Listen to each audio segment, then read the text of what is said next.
Planning a trip to Baguio pero tipid mode? Don't worry, I got you. Ever wondered if you can stay at teacher's camp in Baguio?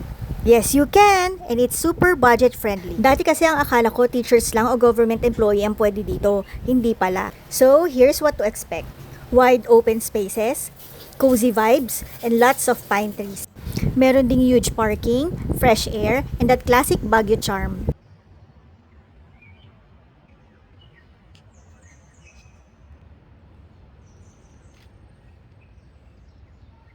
Sa backdoor ako dumaan.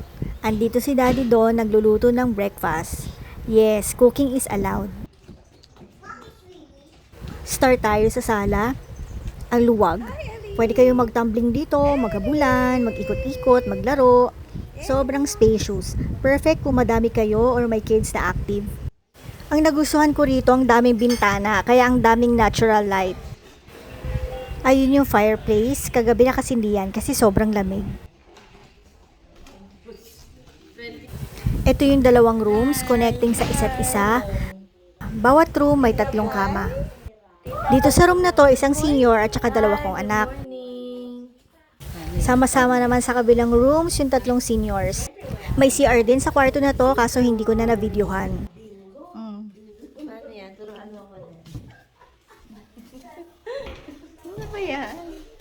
House tour. House tour. Paki-open ang door. Let's go to the balcony. Hi, bubbles! This is the terrace. Ang daming puno, sobrang sarap ng hangin. Perfect spot sa morning coffee or late night tambay. Hi, Tito. In portrait video mode, this is the total look inside. This is the 3rd room. And this is the 4th room.